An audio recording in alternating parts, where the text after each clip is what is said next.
The Allen Lund Company continues to support the owner-operators of OOIDA. Thank you for what you do, and stay safe.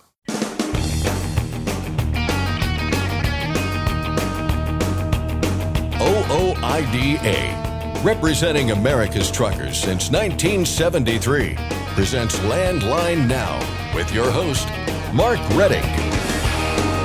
Today is the start of OOIDA's Mission Military Appreciation, a week-long effort to raise both awareness and to raise funds for the Truckers for Troops program, which sends care packages to our troops overseas and supports veterans here at home. To take part, you can either call 816-229-5791 during business hours or go to OOIDA.com. On today's program, Lewie Pugh, the Executive Vice President of OOIDA, began his trucking career in the Army. Landline Now senior correspondent Ashley Blackford had a chat with him about his beginnings behind the wheel and how his passion for both his country and the open road helped shape his professional journey. One of the big parts of OOIDA's efforts on behalf of veterans is in providing not only funding, but direct aid to the people served by the Veterans Community Project, an organization that helps homeless veterans. OOIDA's aid has come in many forms, but the association is always looking for new ways that we can help. The person who spearheads that effort is Norita Taylor, the Director of Public Relations here at OOIDA headquarters, and she'll join the show to share some of what she's done and what she's found out. And finally, an effort in Nevada to double the insurance requirements for trucking operations is dead. Meanwhile, trucking interests and others in Texas are asking state lawmakers to do something about lawsuit abuse. Scott Thompson discusses both with our state legislative expert, Keith Goebel. But first, the news with Scott Thompson. Thanks, Mark. Our top story today. A pair of exemption requests have been submitted to the Federal Motor Carrier Safety Administration. One relates to the minimum interstate driving age, the other to hours of service regulations. In a notice published on Monday, U.S. Custom Harvesters is asking FMCSA to renew an exemption that allows its drivers under the age of 21 to work in multiple states. The agency previously granted the company a 2-year provisional exemption that runs through October 3rd of this year.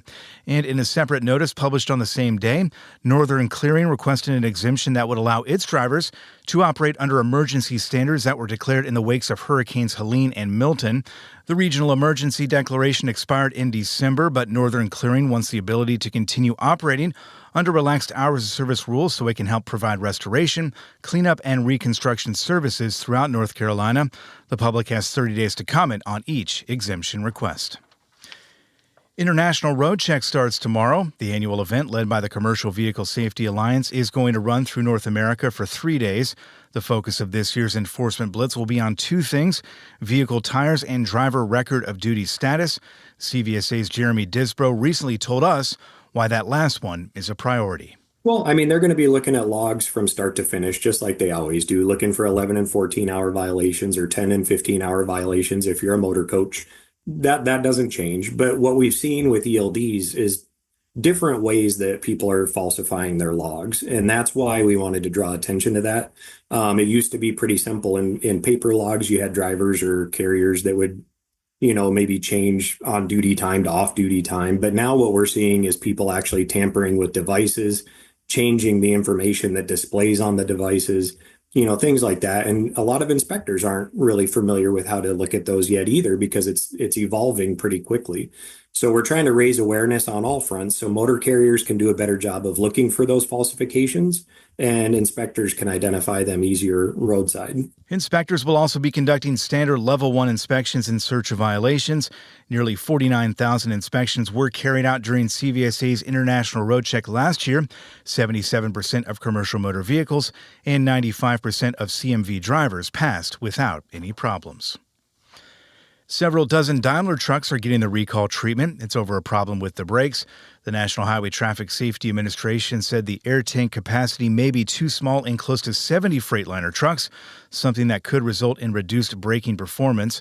All affected vehicles are model year 2025 and range from the 114 ST and Business Class M2 models to the Cascadia and Western Star 49X. A fix for the problem is in the works. Letters to affected owners are set to go out in early July. A new survey sheds some light on economic sentiment among small business truckers. It comes via Bloomberg and TruckStop. The survey of 200 owner-operators and small fleet carriers found that 65% think that tariffs may hinder the industry. Despite this, a majority remain optimistic, with 62% expecting demand to increase over the next 3 to 6 months, up 7 points from the fourth quarter.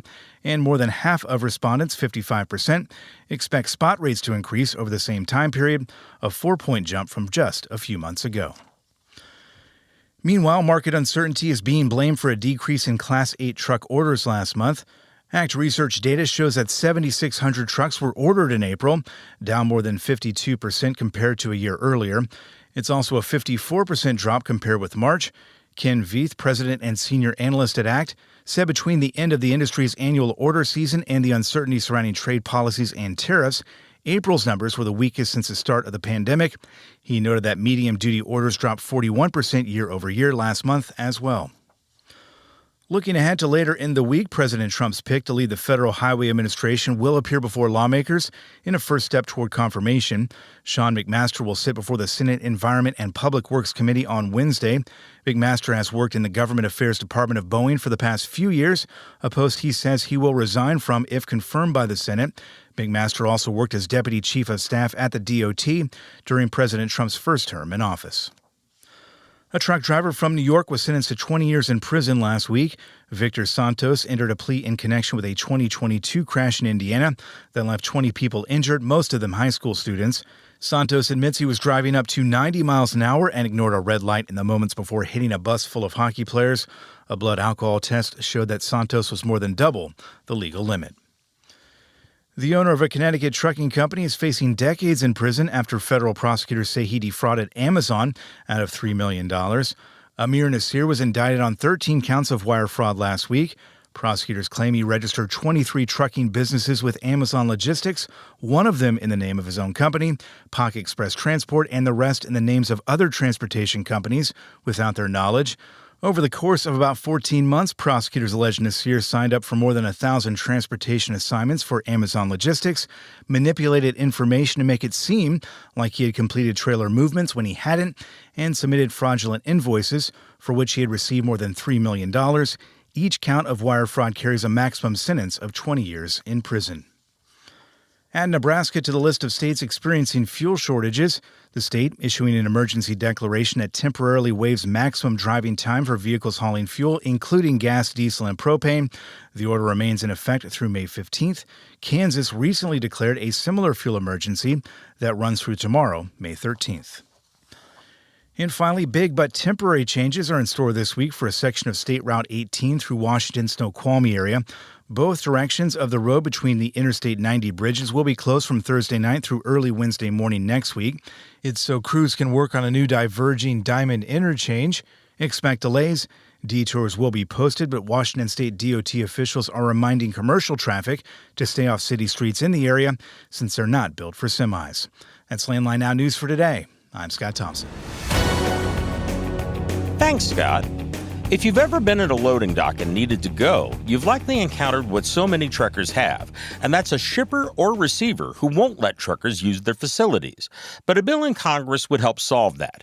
It's extremely important that you call your member of the U.S. House and ask them to support H.R. 2514, the Trucker Bathroom Access Act. You can do that by calling the U.S. Capitol switchboard at 202-224-3121 or by going to the website fightingfortruckers.com. Next, Ashley Blackford chats with OOIDA's Lewie Pugh about his time in the Army and how it led to his trucking career. I'll discuss some research into what veterans need with OOIDA's Norita Taylor, and Scott Thompson covers efforts to raise Nevada's insurance requirements with state expert Keith Goebel. I'm Mark Reddick, and this is Landline Now. At TruckStop, we've built a better load board for carriers like you. Sign up today and access over 600,000 loads on the most trusted online load board. Learn why the best in the business rely on TruckStop to make more money and start driving your profit today. Are you tired of the IRS following you around like a dark cloud? Call 888-557-4020 and get your life back. Firestone's FD694 drive tire for long haul and regional applications now delivers 126,000 more removal miles than the Yokohama TY517 MC2. Contact your Firestone commercial dealer to learn more. Landline now. Welcome back. Lewie Pugh joins me now. He is the Executive Vice President of OOIDA. Lewie, always a pleasure. Always fun to be here with you.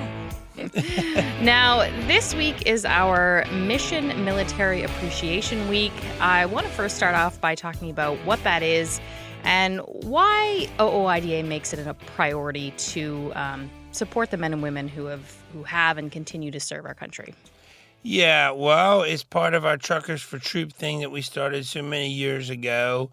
And, of course, Truckers for Troop was started at the time out of need and out of want and out of desire because we were, unfortunately, in some wars on the other side of the pond. And troops, of course, always like letters from home and care packages and stuff like that. So a few people around here thought, Mark Reddick, I think, was the big lead on this, thought it'd be a great idea to raise some money, see if we could get members to help us raise money and send those care packages to folks. So that's how this all started. And it's been very good and very successful. And as we know, just like myself and our president, Todd Spencer, and a few of my board members and a lot of employees around here, a lot of people in trucking are veterans. It's a sort of a natural way to go from being a veteran or being in the military to being into trucking, So it seems to have been. And so with that being said, I think 40% of our membership is veterans, I think, the last I knew. So, yeah, and of course, the one thing about veterans, they like to help other veterans and it's kind of brotherhood and stuff like that. So anyway, that's how this all got started. And members have been very generous, veterans. And, even if they weren't a veteran, we get a lot of people that call in and donate because their family member, whether it was their father, their brother, their sister, their niece, nephew, someone in the family, great-grandpa, uncle, whatever, it was a veteran. So there's somehow that touched their life, and they understood the need for this. Now, I kind of want to dive into your history. When did you first join the Army? Valentine's Day, 1992. Valentine's Day. Well, that's easy to remember. Easy to remember. I love the Army. Now, you grew up on a farm, yep. Right? So trucking wasn't a foreign concept to you, right? No, not at all. In fact, my dad drove truck. My dad was a blacksmith and shod horses, and that was slow in the wintertime, so he would do different things. But a lot of times he drove truck, and then he ended up driving as he got older, and his back wasn't as good as it once was because that's hard work. He became a full-time trucker, and my grandfather, before that, he drove milk trucks and filled in for the milk truck and hauled corn and coal, and my other grandfather was out in Oregon for a while hauling lumber and stuff. So yeah, I've been around trucks one way or another, and a lot of friends and family and all my life. What was it that made you decide, okay, I'm going to go into the Army?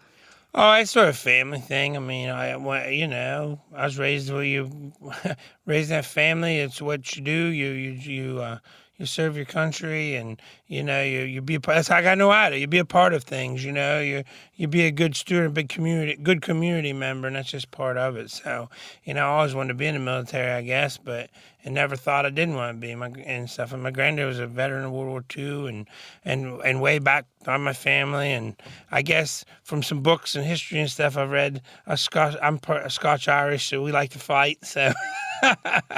Plus, where I come from in Appalachia and stuff like that, it just seems just civic pride. It's just what people do. Don't even think about it.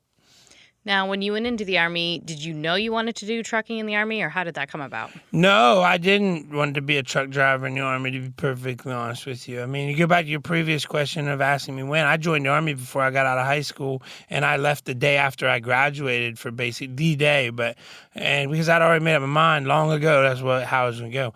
I always wanted to be a trucker in some time in my life. That's what my goal was. But in the military, I wanted to be an Apache pilot. I wanted to fly the Apaches. I think they're a badass helicopter, and I thought it'd be a badass gig. And I got the ASVAB scores for it, and I go get my physical and my vision, and I've got everything to be an Apache pilot. And I sit down, and like I said, it's a senior year. It's Valentine's Day, my senior year of high school, and I'm over to MEP Station in Pittsburgh. And after go through everything, they sit down. The lady's like, "What do you want to be?" And I said, "I want to be an Apache pilot." I think, and she starts telling me all this school I got to do, all these weeks and weeks and weeks and weeks and weeks and weeks of school. And I'm like, I've been in school for 12 years and I've hated it. I don't want to go to school that much longer. And, 32 weeks of this and blah, blah, all this. And I said, how many weeks of truck do you got to be a truck driver? And she said 6 weeks. I said, I'll be a truck driver. So that's how I became a truck driver. And a heavy haul truck driver is what I originally was. Then they changed the MOS to because there's two MOSs to a motor carrier. Everybody was the same, motor carrier transport officer or transport driver or something, but operator, I guess is the right word. But anyway, so yeah, I was a heavy truck driver to begin with. And because like I said, I didn't. And now that I'm, 51 years old, that school didn't seem so long now, and I kind of wish I'd have did it. But hey, if I'd have done that, I'd have probably never had the great trucking career I had and met the people that I've met and ended up here. And so, the Lord works in mysterious ways, and when he shuts a door, he opens a better one. So that's the way I look at it. Exactly. What did you haul in the Army? First, we were a Hemi unit. We hauled heavy tanks. Had the big Oshkosh trucks and the Dragon wagons, and hauled Army tanks. And then I became a line haul fuel hauling unit, and that was just sort of like Freightliner road tractors painted camouflage with fuel tanks. What did you enjoy most about that? I don't know. The Army was fun. I mean, it was the greatest. I tell everybody, I know there's going to be people out there cringe when I say this, but I think we should have mandatory service. It was the greatest thing for me, not for the discipline, because I grew up in a very disciplined household. So it wasn't for the discipline or the work ethic or that. Where it's helped me in life, and I think it helped me as a trucker to get along, but it's it's really helped me in this job, is there's a lot of people out there who don't think like a boy does from Harrison County, Ohio. A lot of people out there don't think like a boy from the Ohio Valley. We can make it bigger. There's a big old world out here, and there's a lot of different people, and there's a lot of different thoughts. And unfortunately, I think some of us have forgotten that in today's world. We get a little, if you look at social media and stuff, we kind of forget and step on each other's toes. But, that's where it was good, I still remember I hadn't been there in the Army very long, and somebody was going to PX and asked if I wanted something. I told them, get me a can of pop. And they're like, what?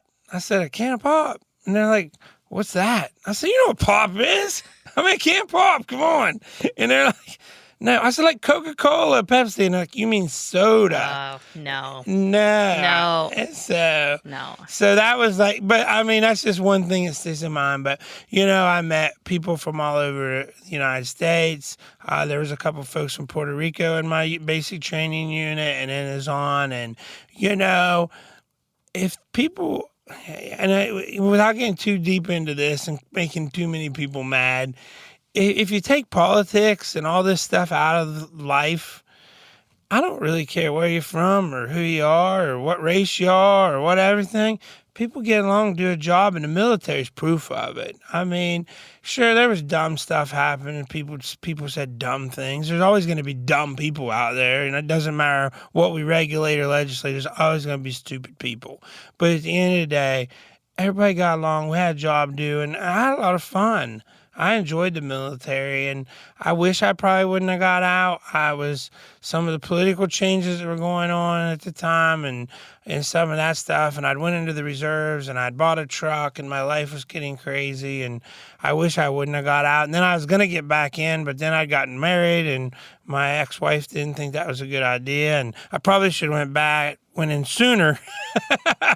But that's a whole nother story. But no, I loved it. I loved the trucks. I loved the equipment. A lot of cool experiences. Got to see a lot of fun things. I was very much blessed. I never had to leave the good old US of A.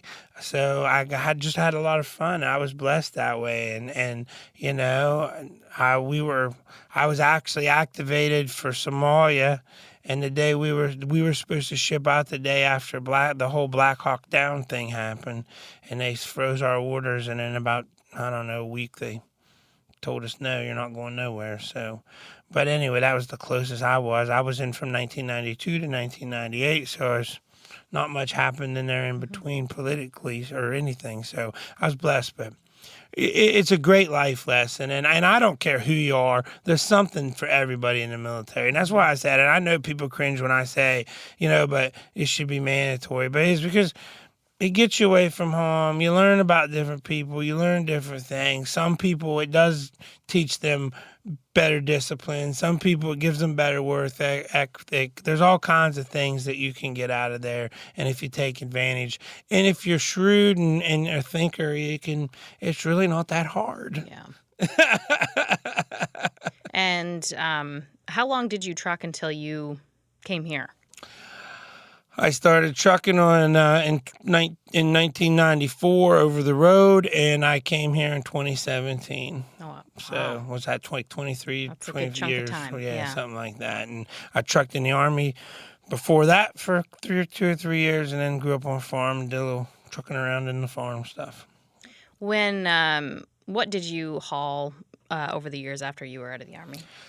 Pulled a flatbed mass majority of my career. That's what I always wanted to do. I'm from the VAT, where I came from. Growing up, you either pulled a flatbed and hauled steel, or you pulled a bucket and were a coal truck. It seemed like I didn't know there was any other kind of trucks till I was probably 15 or 16 years old. That's all you ever saw. But at nighttime, you saw the steel haulers, and at daytime, you saw the coal haulers. But with that being said, I pulled a flatbed, hauled a lot of steel, flatbed commodities, and tore it there for a long time. I had a gig with GE Water, hauling water treatment chemicals in like 300-gallon totes. Pulled a little van, a little tanker, and almost the last year I was trucking, I was hauling frac sand, because the Marcellus Shell's right back where I'm from at home, and I was hauling frac sand at Woolfield. I guess overall, when you look back on your career, and obviously you're still in it, you're not that old. I guess what comes to mind in everything that you've gotten to experience? I'm a truly blessed person. That's what comes to mind. And I tell that to everybody. I'm truly blessed. I've had a wonderful life. If I die tomorrow, I got no complaints. And I probably should have some regrets. I reckon we all got some kind of regrets. But I've had a much better life than I probably deserved. And I think we all probably, in some way, form, or fashion, we do. But yeah, when I look back, I'm truly blessed. I'm continually blessed by getting to work here. I've gotten to do some amazing things and meet some amazing people. And I just hope that in all of this, I've helped people along the way, and that they can be as blessed as I have. And one, other thing, I know we mentioned this during this, but there is a huge connection between the military and trucking, when it comes to men and women serving, whether it be behind a wheel or overseas. Talk to me about that connection. I just think because people, when you truck, you got to think on your own. You got to think on your feet. You got to, you don't have somebody holding your hand. And it's the same way in the military. And you have to, although you have people over you, but you train to where you can do without even thinking about it. It's just second nature. I think people go to the military more independent minded, even though you don't seem like it when you're in basic training and stuff, but you're more an independent, self-starting kind of person a lot of times. And people in military are, you travel around, you move around a lot. No rolling stones grow no moss. And I think it's the same in trucking. You're kind of nomads. Lewie, thank you so much. I appreciate you taking the time. Thanks for having me, and thanks to all the truckers out there. We appreciate what you do, and please be safe. That was OOIDA's Lewie Pugh. For Landline Now, I'm Ashley Blackbird. Stay tuned for more after this. Dispatch, I picked up that load of steel, so I'm ready to roll. Sounds good. Remember, we're getting paid by weight, so make sure to use a CAT scale. I wouldn't weigh anywhere else. Forget miss accuracy when you truck on a CAT scale. Penske is the trusted source for quality used trucks. Whether you search our website, call our sales staff, or bid at our online auction, you are sure to find the right used truck for your business. Visit PenskeUsedTrucks.com to view our inventory and learn more. Landline Now. Welcome back. One of the big parts of OOIDA's efforts on behalf of veterans is in providing not only funding, but direct aid to the people served by the Veterans Community Project. For those who haven't heard our previous coverage, the Veterans Community Project builds villages, so-called tiny homes, in different cities around the country to provide housing for homeless veterans, as well as programs to help those veterans transition into permanent housing. They also provide services for other veterans who do not live in their villages. OOIDA's aid has come in many forms, but the association is always looking for new ways that we can help all veterans who are out there. The person who spearheads that effort is Norita Taylor, the Director of Public Relations here at OOIDA headquarters, and she's here with me now to share some of the research that she's done and what she's found out. Norita, thanks for joining me. Hey, it's always a pleasure to join you on the show. Well, and this is a cause both of us are very committed to here, and I think everybody here at headquarters and among the membership.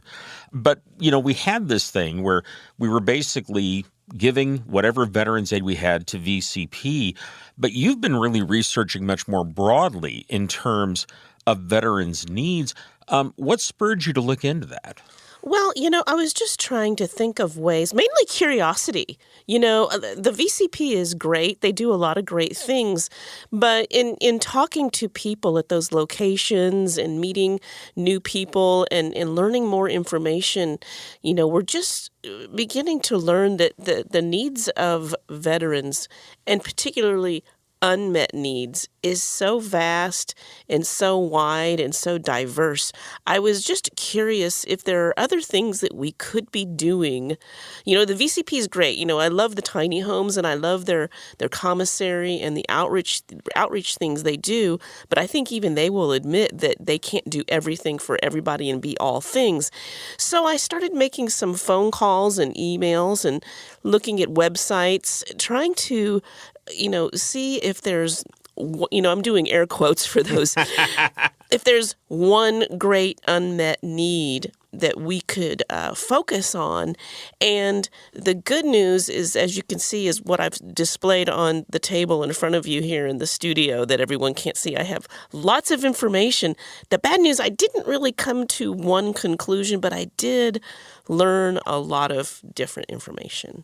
Well, let's talk about some of that, what you did learn, because I remember years ago, before we had decided to focus on VCP, the Veterans Community Project, we were dealing with a lot of different veterans facilities, and sometimes the needs were just so simple, and it was honestly embarrassing to know that our veterans were going out. I mean, I remember one place, it's like, they don't have enough socks. Can you please send socks?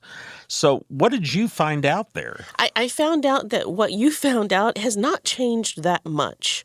There may be, a few things here and there that are different, but the long and the short of it is that these facilities and organizations out there that are doing all they can to provide these needs, they do have some overlapping, common things in common, but then they also have varying things depending on what they provide to begin with and what maybe someone has donated to them already. And so, yes, all of these facilities probably need socks. All of them need beds. All of them have these things. But depending on where they are regionally, they may have other different things. One of the things I came across here, here's one of my favorites here is they wanted wireless headphones because it's a roommate issue, and so I thought, that they consider that kind of a luxury, and I was thinking that's something that we could do. Another facility has a need for curtains, to give privacy, things like that. That's something that in their particular situation at a given time, maybe they could afford those, but they have other priorities that they have to do first. we were talking before we went on the air here about an instance I had run into some years ago, and it was a program that was connected to a VA facility, but they were strictly privately funded, and they just had a lot of homeless veterans that lacked very basic needs. And one of their programs was that they provided coats to these veterans who were homeless just to make it through the winter.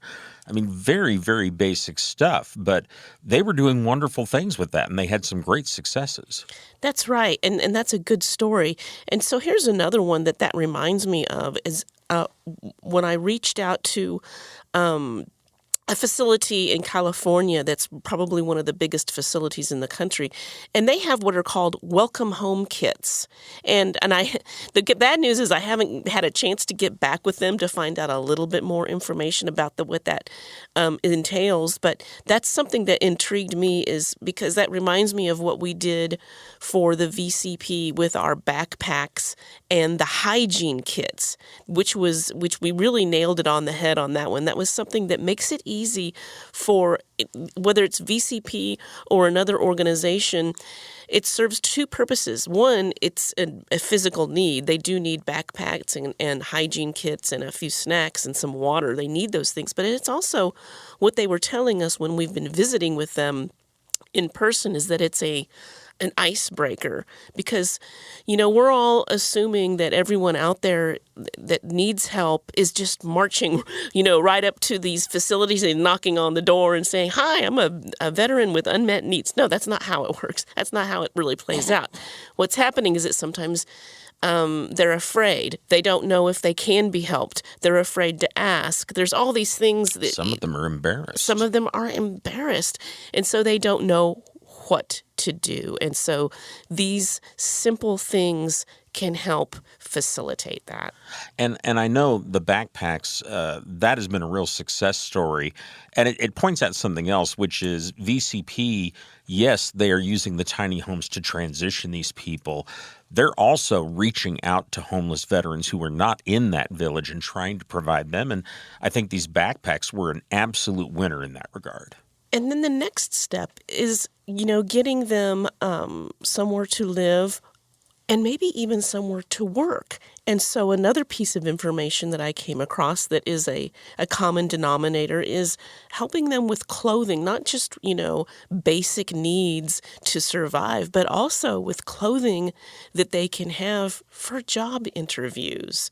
That's another thing. It doesn't have to be the most. You mentioned the person from this story before that showed up in an expensive suit. Yeah. He didn't start out that way. Yeah, and for the listeners, what happened is this woman in the program, I believe it was South Carolina, but she was giving away coats, and a man in a beautiful business suit shows up one day with a donation. And he says, "You don't remember me, do you?" And she says, "No, sir. Have you donated before?" And he said, 3 years ago, you gave me a coat. That hits home. That really does. That hits hard. And it's the truth. Mm-hmm. It's the truth, and those are the things that we want to share with people. Those are the things we need to learn more about, in digging into this information. There are things that sound like luxuries, but really are things that can make life a little bit better in these facilities. Sometimes it's television, sometimes it's musical instruments for a community room at a veterans facility. One clothing thing that I ran across a lot was sweatpants and shoes, and things like that. There's commonalities, and at the same time, it's very broad and very diverse. Well, and you mentioned the clothing before, and of course, the story of the man who got a coat is a wonderful one. But I remember a couple of years ago, obviously here in Kansas City, we have a lot of homeless people, as there are everywhere in America. But I saw a woman at the side of the road, and I had $5, so I stopped and I gave it to her. And she said, "Yeah, I'm trying to find a job, but look at me. This is all I have, and no one wants to hire this." She says, "I've applied for 5 jobs this week." That clothing can be the difference between getting out of homelessness and being stuck in it. It would be great if everyone that is hiring can be open-minded and understanding and, try to get that person. But when they have a lot of other people they're interviewing and they don't know the backstory and they just don't know everything, it's hard to do that. But that's where, these facilities and organizations come in to hopefully provide those needs. But they need to know about it and they need to have a way to do it. There's hygiene kits, there's needs for food. VCP is great with the way that they can help the unsheltered with the tiny homes, but sometimes there's a transition period that people need to have help through, like the person you saw that just needed some clothing for a job interview. Well, and of course, another thing VCP does, and this is another big problem, there are a lot of benefits out there for veterans, a lot that are provided by the government or other groups, but navigating that really takes some skill, and it's a skill a lot of the veterans don't have, and that's one of the things VCP does. And that's a real need, I think, is just getting them access to services that are already there for them. The services that are there for them that they just don't know. And hopefully, as we talk about these things, we're sharing this information. Our listeners are also sharing that information with other people that they know so that can reach those that need it and they can reach out to their local VA or some other facility or organization in their area to find out what they can do to be helped. In looking into all of this, and I mean, you've got a huge amount of information that people can't see, of course, the number of papers you have on this table. But yes, there we go. A little Foley artist work there. But were there any surprises for you when you're looking into this? Anything where you thought, oh, God, I never thought of that? Well, like I said, the trying to address the aspect of privacy. This is something I think those of us that are not unhoused or unsheltered, we take for granted. And not every tiny home is available. There's only a limited number of these tiny homes available. And so they have to be in facilities where they're sharing space. And it's just a basic human dignity that I definitely, to answer your question, that was one thing I was surprised because I have been used to seeing the VCP with their tiny homes.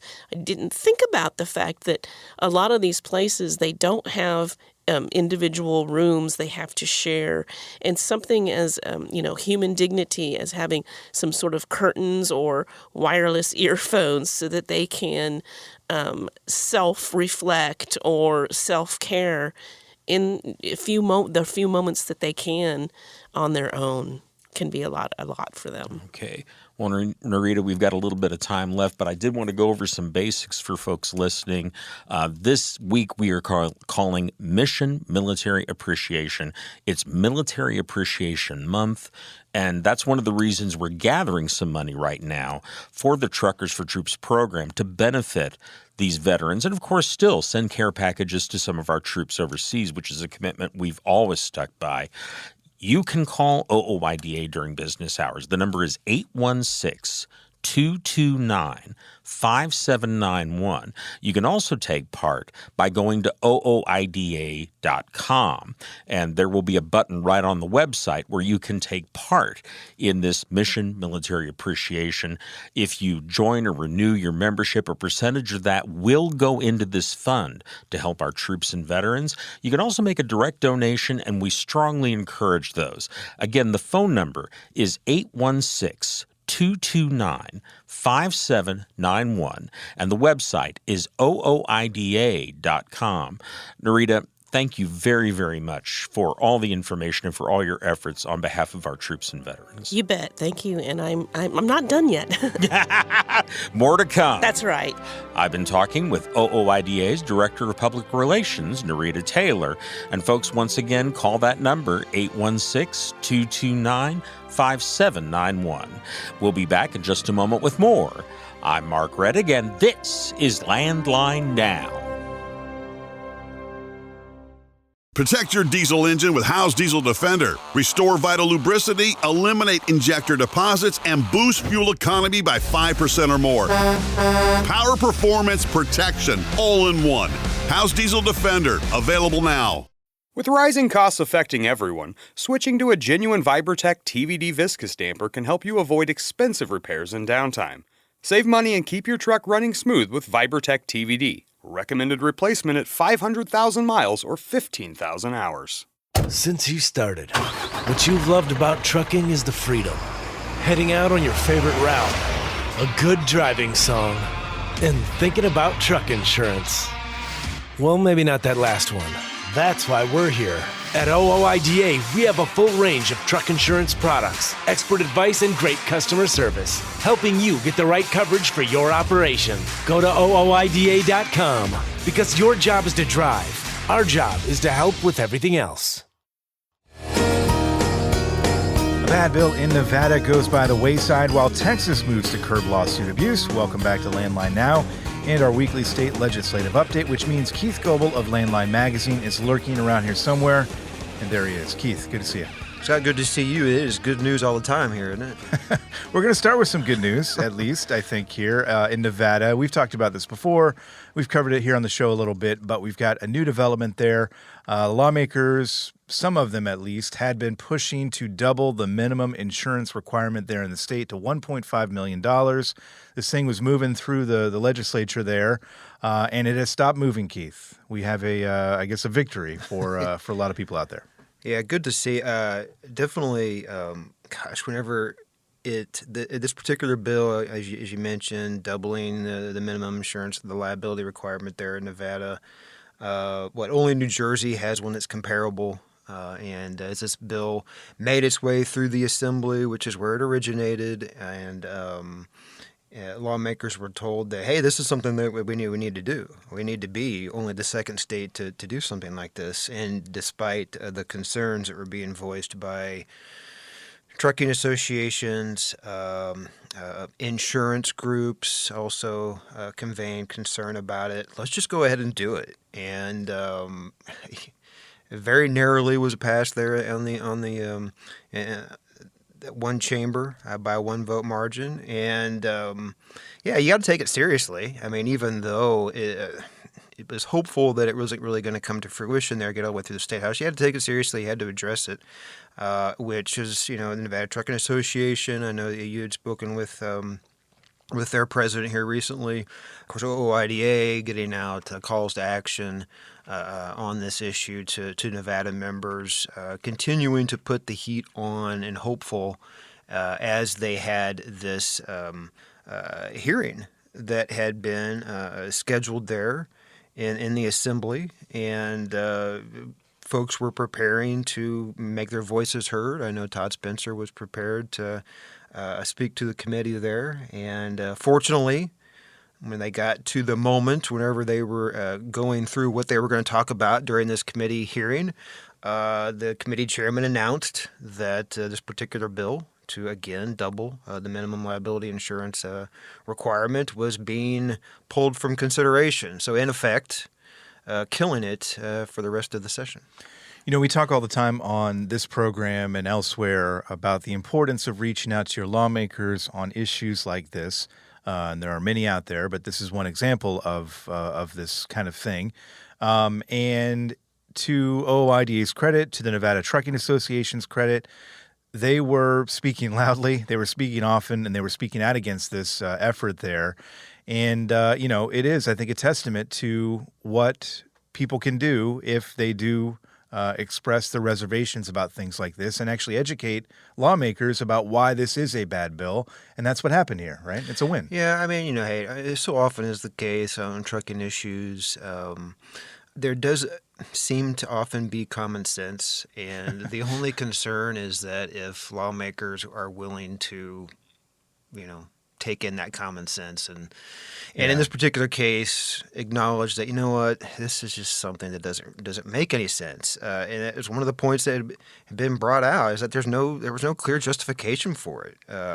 It was like, it isn't a problem. Why are we potentially creating a problem that could destroy many small and family-owned businesses there in Nevada? And it was definitely something to be concerned about. But fortunately, you had lawmakers who were listening, and this is one case where you could say, okay, great. Hopefully, it won't come back. But at least for this year, it won't come back. But nevertheless, you have to anticipate that this will happen elsewhere, somewhere along the line. It will happen elsewhere, and hopefully. have as much input. I know from truckers out there in Nevada, and you have groups that are very active in making sure that that those truck drivers' voices are heard. Yeah, and I think you're right. I think it will pop up again, but the fact that this bill was defeated and so many people spoke up against it, I think is a lesson to other states who maybe were considering this. And if Nevada had passed this into law, you can be sure that other states would have noticed that and actually taken the lead there as well. So again, a win all around on this one. And kudos to everybody who fought back against it there in the state of Nevada. Let's shift a bit east here to Texas now, where efforts are underway to make some changes when it comes to nuclear verdicts. Looks like a lively discussion going on there in Austin.